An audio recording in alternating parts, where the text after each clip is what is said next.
Hello, everyone. Thank you for joining us. My name is Michael Vyskocil. I'm here from Mid-Atlantic Media. We are the publishers of Baltimore's Child, Frederick's Child, Washington Family, and Metro Kids Magazine. I'm delighted to be able to be joined today by New York Times best-selling children's book author Laura Numeroff. She is perhaps best known for her series based on her book, If You Give a Mouse a Cookie. First printed, it is now in its 71st printing, and you probably recognize many other titles in this series. If You Take a Mouse to the Movies, If You Give a Moose a Muffin, many, many others. We're excited to be able to talk with Laura as we celebrate the month of March, this month, National Reading Month, and very all month long, we've been giving information about ways parents can boost their children's interest in reading. And we've so much enjoyed sharing stories about just the idea of writing books for children. And we did a whole feature actually in Baltimore's Child where we profiled children's book authors and illustrators from the Baltimore area. And so Laura, I appreciate you joining me here, at least virtually this afternoon, to talk a little bit about your work as an author. That whole concept, that you started, If You Give a Mouse a Cookie, obviously 71st printing, very well recognized. Did you ever think when you started as a children's book author that you would achieve that kind of success quickly with your work? Quickly, no, it wasn't quick. Uh, I had 9 books before this one. This was actually my 10th. And it took a long time to gain an audience because at the time that I published it, or I had it published,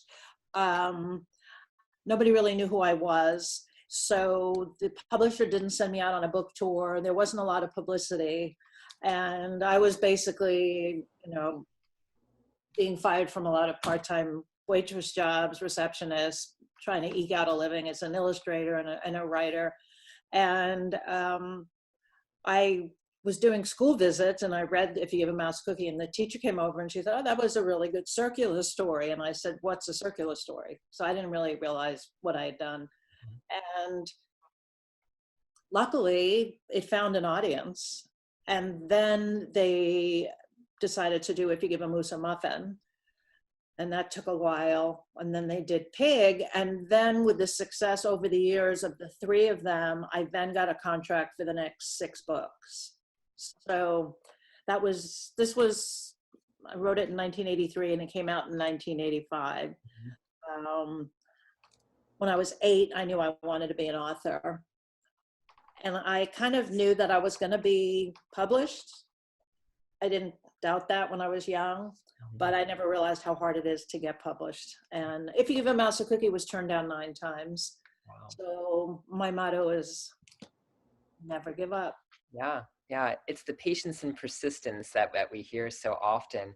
And I guess, where do you get your inspiration from?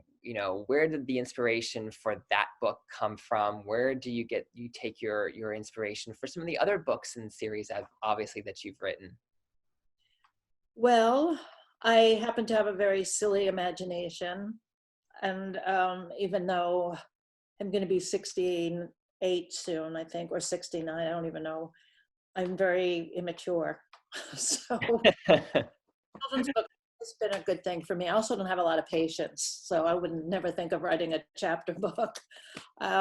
This idea happened to come to me when I was on a long, boring car trip. I was living in San Francisco at the time, and my then boyfriend's family lived in Oregon, and we used to drive there all the time. And the first 4 times it was fun and beautiful, and then I just was like, okay, I got bored, and I started thinking of food that I like, but being eaten by animals. So I love Cheetos, but you can't deny that you had them because there's always orange on your fingers and your mouth. And I pictured a beautiful black and white zebra with orange on his mouth. And I happen to love pizza. It's thin crust, New York, where I'm from.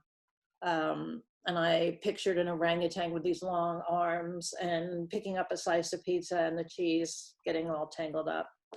And the summer, or whenever it was that we took that trip, it was when Mrs. Fields came out with those big chocolate chip cookies.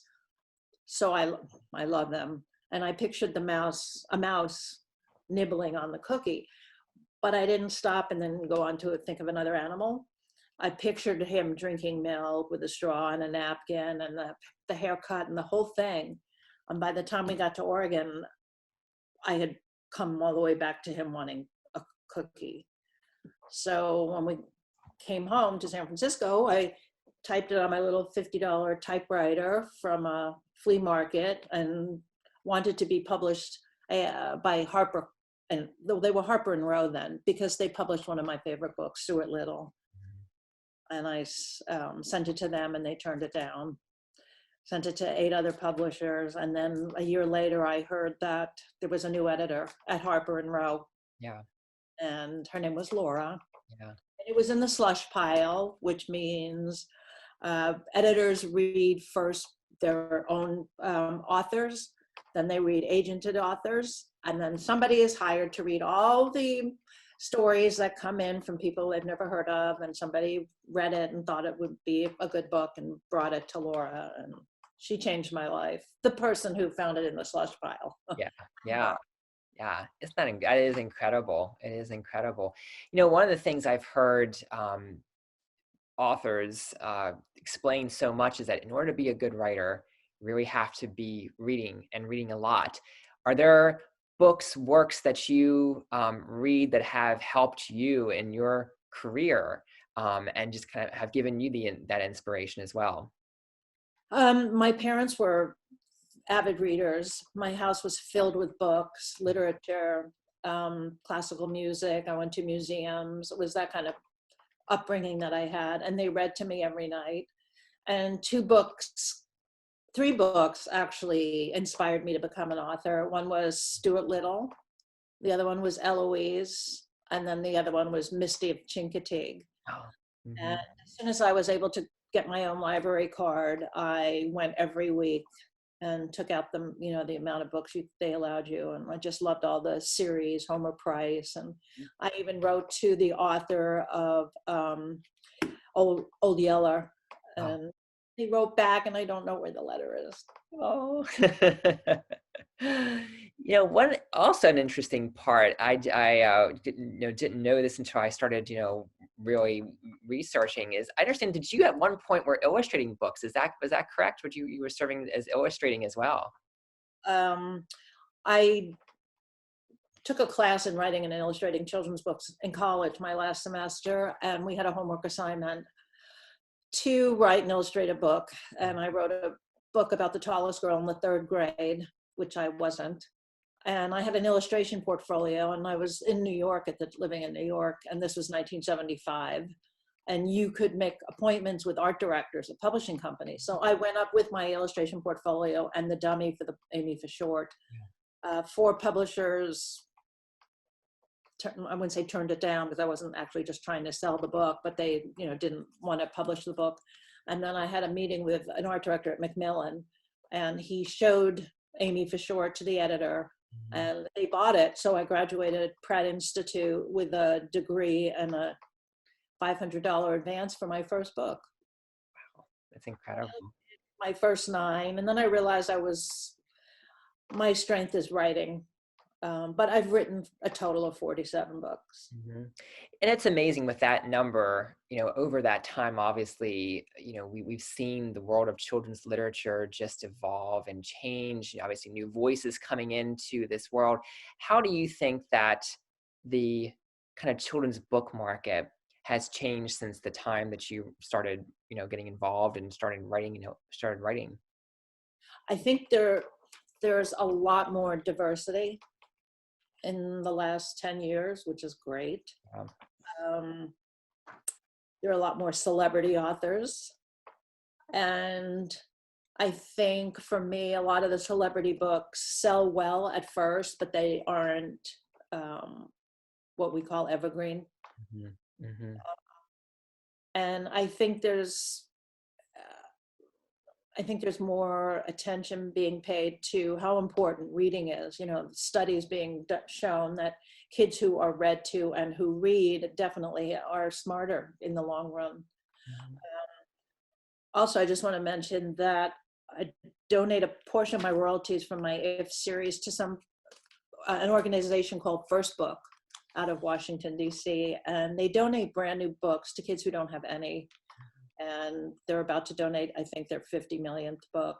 So I can't imagine not having books. Yeah, yeah. And it is, and as you know, people, especially parents too. I mean, that connection of sitting down with your child and looking at books, reading books together is so important. And we know that many libraries are kind of starting those early learning initiatives, such as the 1,000 Books Before Kindergarten, which is trying to obviously get parents to expose children to books at a very young age so that they can grow in that literacy and develop in that way. I think, how would you what would you say to parents to really encourage them to promote this interest in books and in reading with their children? I think, first of all, I think the parents need to be seen by the child reading. Can't just read to the child and then not be a reader yourself. And I mean, I think even if you, a reluctant parent reader, maybe just sit there and pretend you're reading, but at least look like you have a passion for literacy. Mhm. And it's just really important to read to the kids. In the womb, they're proving that that's even helpful. So I think that more books that the child is exposed to, their whole world opens up.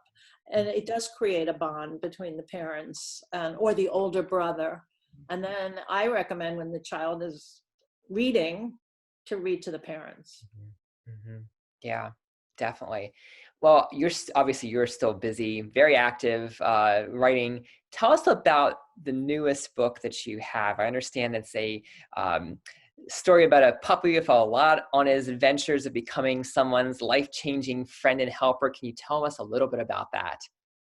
This is my passion project. I'm an animal lover, huge dog lover, but I also am involved with a lot of kids with disabilities.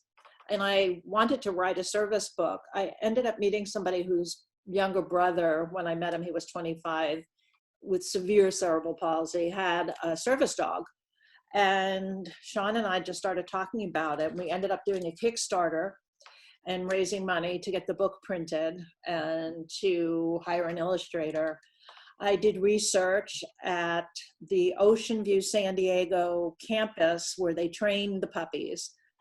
And we didn't raise enough money to really be able to afford an illustrator. So I started looking online for colleges and things like that.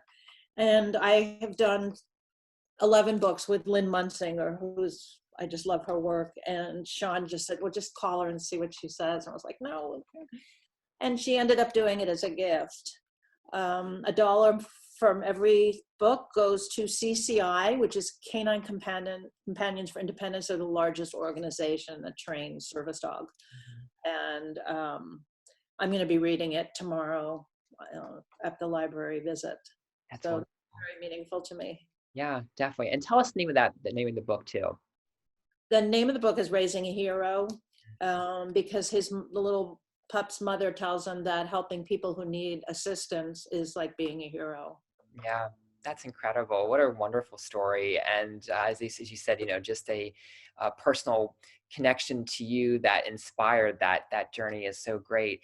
I think a lot of people, when we look at children's book authors or we look at children's book illustrators and we think, oh, but I have, stories to tell too. And I have my own, interests and passions that I want to convey in a story.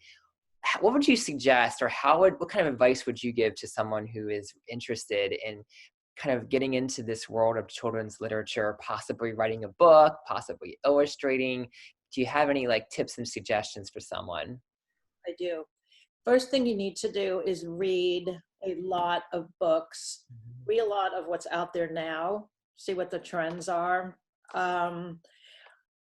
Join something called SCBWI, Society of Children's Book Writers and Illustrators. It's worth the $90 yearly fee.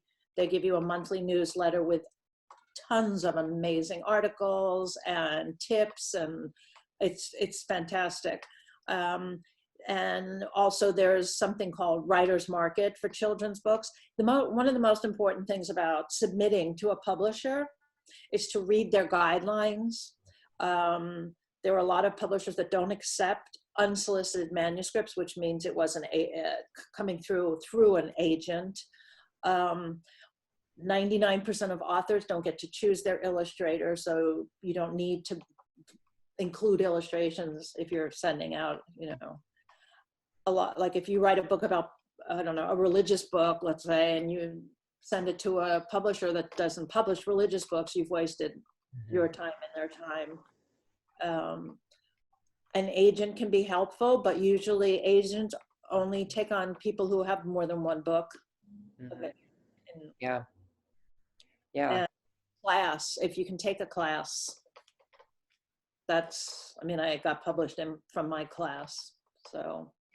Yeah. And, that's also interesting too. We look at children's literature, and, obviously it's editors, it's individuals who are making, decisions to publish, not publish. From a child's perspective, like, what would you say are children really looking for when they're opening up a book? Like, what kind of experience do they want to get from, pulling a book off a shelf and engaging with it? I think it varies. I know for myself as a child, I wasn't into fairy tales or fantasy. Even as an adult, I don't read science fiction, or I like documentaries, biographies, memoirs, and I love learning. A lot of kids want that experience of being drawn into a medieval world with dragons and dinosaurs or whatever. It's hard to say because kids are so different now, but I know they all love a good story. And for me, maybe I shouldn't admit this, but for me, the illustrations are really important. If I see a book and I don't like the illustrations, I won't read it. So. Yeah. We talked about parents, obviously supporting and helping, encourage that love for reading in their children. Is there anything that you think schools are doing well, or could be doing maybe to also promote that love of reading as well? Oh, I think the schools are doing, I wish they had done literature-based learning when I was young, because now kids are learning how to count with how many chips are in the chocolate chip cookie in the mouse book. And they're using science experiments with cookies, or not with mice, you know what I mean? Or drawing, or inspiring them to write their own books.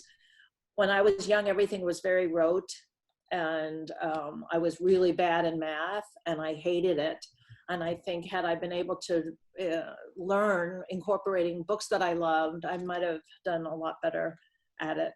Yeah.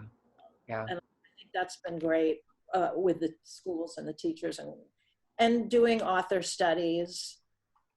That's a great thing too that they've been doing. Yeah. So Laura, like, I'm sure you have some projects that you obviously, as authors, I don't think you're ever not busy doing something, but are there things that are coming up that you can give us a little preview about, things to look for from you?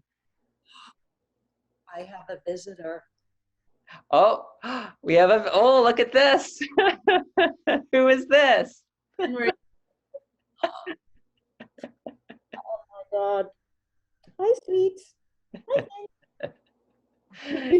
It's so nice always when we have like our animals joining us for meetings. It's happening, and it's been happening more and more obviously over the last year for sure. I hate to tell you this, Henry, but I'm looking for a dog. I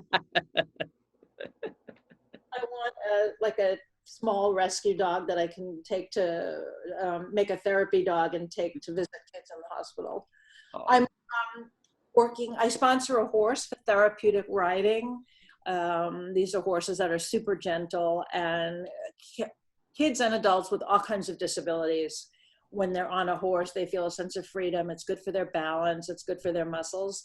And currently waiting to hear about a book that I just wrote from the brother's point of view. His twin brother has disabilities and goes therapeutic writing every week, has a lesson. I'm also waiting to hear. I have an illustrator who's now doing some sketches. He's kind of a big deal, so I can't really mention his name, but having him attached is like having a star attached to your script. And it's about a little bear and his father and how they spend the day together. So that is fantastic. That is fantastic. So obviously lots to come, lots in the works. And, you know, also, I'm sorry, go ahead. there's also an animated show on Amazon. If you give a mouse a cookie, they did 2 seasons, 51 episodes each season, and got nominated for 2 Emmys. And I had to go, and I had to find a dress, a black tie dress. But it was exciting. It really was. It is an honor just to be nominated. Yeah. People say that at the Oscars, like, "Oh, come on, you want to win," you know. And it was like somebody else won, but it was like, wow, they liked it enough to consider it. Yeah. Yeah. That's fantastic. That is fantastic. Well, Laura, it was so nice talking with you this afternoon. Thank you so much for taking time out and sharing a little bit more about your work, obviously as a children's book author, and continue to, as I say, continue to encourage that love of reading in our children. Thank you so much for all of that dedication that you've shown and for delivering such great books that, you know, I remember that I have grown up with, and obviously so many other people have grown up with as well and enjoyed. No, I think, you know what it is? I think it's just, you know, when you have someone like you who's very dedicated, I think what's great about it is people see that dedication, appreciate that, and it is very much a heritage thing. You know, these are the books that like my generation is passing down to our, you know, our children, and they'll be passed down to like the grandchildren. So, you know, you've created a really nice legacy with these wonderful stories that you've written. And again, I want to thank you so much for your time this afternoon, and thank you for being a part of the work of children's literature and certainly encouraging that love of reading in our children. We really appreciate it. Thank you very much for having me, and I hope to have a big audience tomorrow of Baltimoreans. There we go. Fantastic. Thank you again. I appreciate it.